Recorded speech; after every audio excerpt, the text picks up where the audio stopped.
కాకినాడ నగరపాలక సంస్థ పరిధిలోని 27వ డివిజన్లో తిలక్ వీధి, దూదిమిల్లు ఏరియా, సూర్యనారాయణపురం ప్రాంతాల్లో నగరపాలక సంస్థ కమిషనర్ ఎన్వివి సత్యనారాయణ బుధవారం ఉదయం విస్తృతంగా పర్యటించి స్థానిక సమస్యలను పరిశీలించారు. ప్రజలతో నేరుగా మాట్లాడి వారి సమస్యలను తెలుసుకుని సంబంధిత అధికారులకు వెంటనే పరిష్కార చర్యలు చేపట్టాలని ఆదేశించారు. పర్యటనలో భాగంగా ప్రధాన ప్రవేశ మార్గంలో డ్రైనేజీ కాలువలు, ప్లాస్టిక్ వ్యర్థాలు మట్టిలో పూడుకుపోవడం వల్ల నీటి ప్రవాహం నిలిచిపోయినట్లు కమిషనర్ గుర్తించారు. వెంటనే మున్సిపల్ హెల్త్ అధికారిని ఆదేశించి ప్రత్యేక సిబ్బందితో డ్రైనేజీని పూర్తిగా శుభ్రం చేయించాలని సూచించారు. కాలువల్లో ప్లాస్టిక్ బాటిళ్లు చెత్త వేయకుండా ప్రజలు సహకరించాలని విజ్ఞప్తి చేశారు. డ్రైనేజీల వద్ద ఏర్పాటు చేసిన నెట్లలో ప్లాస్టిక్ వ్యర్థాలు పెరిగిపోవడం వల్ల నీటి ప్రవాహం ఆటంకం కలుగుతోందన్నారు. తాగునీటి సరఫరాపై స్థానికులను అడిగి తెలుసుకున్న కమిషనర్కు పెద్దగా సమస్యలు లేవని తెలిసింది. అయితే ఒక చోట ట్యాప్ మరమ్మతు అవసరమని స్థానికులు తెలియజేయడంతో వెంటనే వాటర్ వర్క్స్ అధికారులను ఆదేశించి త్వరితగతిన సమస్యను పరిష్కరించాలని సూచించారు. వీధి దీపాల విషయమే స్థానికులు వెలుతురు మరింత విస్తరించేలా ఏర్పాటు చేయాలని కోరగా ప్రస్తుతం ఉన్న లైటింగ్కు అదనంగా అవసరమైన చర్యలు తీసుకుంటామని కమిషనర్ హామీ ఇచ్చారు. ఈ పర్యటనలో health officer doctor Prithvi Charan, sanitation supervisor Rambabu, water works DE Lakshminarayana, electrical AE Arjun, ఉద్యానవన శాఖ ఏడీ శ్రీనివాసరావు, కూటమి నాయకులు తదితరులు పాల్గొన్నారు. ఎలక్ట్రికల్ పోల్ పైనకి వచ్చేస్తున్న బుషెస్ మేము తొలగిస్తున్నాం.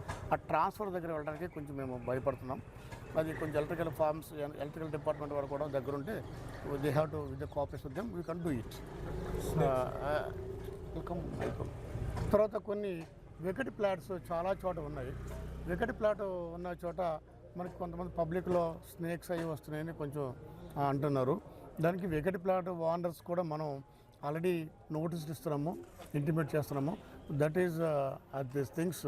అక్కడ ఏంటంటే ఇప్పుడు మన హార్టికల్చర్తో కూడా మాట్లాడాము.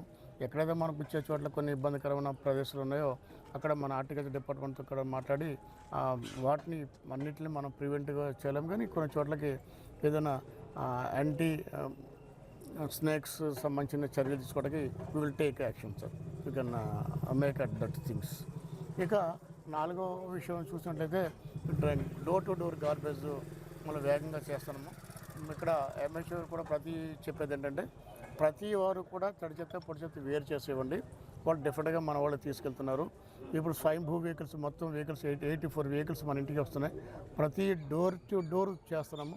ఏదైనా డోరుకి వీళ్ళు రాకపోయినా కూడా మీరంతా కూడా ఏదైనా పురమిత్ర యాప్లో కంప్లైంట్ చేయొచ్చు. మేము తప్పనిసరిగా door to door garbage collection చేస్తున్నాము. ఆ విషయంలో కూడా ప్రజలందరూ సహకరించి మరి గార్బేజ్ విషయంకి ఎక్కడ కూడా చెదారు లేకుండా కూడా కోరుతున్నాము. అదేవిధంగా కొన్ని ఏరియాస్లో మనం గార్బేజ్ వేసి ప్లేసెస్ మనం ఐడెంటిఫై చేసాం. అక్కడ ఐడెంటిఫై చేసి పెద్ద పెద్ద డస్ట్బిన్స్ కూడా పెట్టాము. ఆ డస్ట్బిన్ దగ్గర వేయవలసిన కూర్చున్నాము. అట్లా కాకుండా కొంతమంది అంటే వెళ్తూ సమయంలో మోటార్ సైకిల్ మీద దిక్కుడుగా అలాగే విసిరేస్తున్నారు. అది డస్ట్బిన్లో పడకుండా బయట పడిపోతుంది. అప్పుడు ఏమవుతుందంటే కిందకు వచ్చేసి గాలికి అది ఎగిరి బయటకు వచ్చేస్తుంది. అది ప్రాక్టికల్గా నేను చెప్తున్న విషయం సార్. దయించి మీరు కూడా అందరికీ ప్రాక్టికల్గా తెలుసు. అట్లా కాకుండా ఏదైతే మనం డస్ట్బిన్లో పెట్టామో ఆ డస్ట్బిన్లో మీరు వేసినట్లయితే ఇది బయటికి రాకుండా ఉంటుంది. అదొకటి మా రిక్వెస్ట్ చేస్తున్నాం. అదేవిధంగా మా శానిటరీకి, సూపర్వైజర్కి, ఇన్స్పెక్టర్కి నేను కూడా చెప్పేది ఏంటంటే కంపల్సరీగా ఏదైతే డస్ట్బిన్ ఉందో నిర్దిష్టంగా చుట్టూరు కూడా బ్లీచ్ చేసి దాన్ని నీట్గా ఉంచవలసిందిగా మన ఎంహెచ్ఓ గారిని ఇన్స్ట్రక్ట్ చేస్తున్నాం. అదేవిధంగా దానికి సూపర్వైజర్సు, శానిటరీ మినిస్టర్ గారు కంపల్సరీగా చూడుకోవాలి. ముఖ్యంగా శానిటరీ సెక్రటరీ గారు ప్రతిరోజు కూడా వాళ్ళ వార్డు తిరిగి ఎక్కడైతే మనకి గార్బేజ్ ఉంటుందో అని వెరిఫై చేయమని చెప్పాము. అదేవిధంగా స్ట్రీట్స్ మ్యాపింగ్ చేసుకుని తన వీధిలో ఏ స్ట్రీట్స్ ఉంటున్నాయో వాళ్ళు అనుకోండి, ఏ స్ట్రీట్లో మనకి ఇబ్బంది కలుగుతుందో ఆ స్ట్రీట్ని ముందు అంటే మనకి గార్బేజ్ బాగా కలెక్ట్ అయ్యి ఉంటుంది, నాన్ కలెక్ట్ అయ్యి ఉంటుంది. అక్కడ కొంచెం చూసుకుని శ్రద్ధగా అక్కడ కాన్సన్ట్రేట్ చేయవలసిందిగా వాళ్ళని ఇన్స్ట్రక్ట్ చేస్తున్నాము సార్.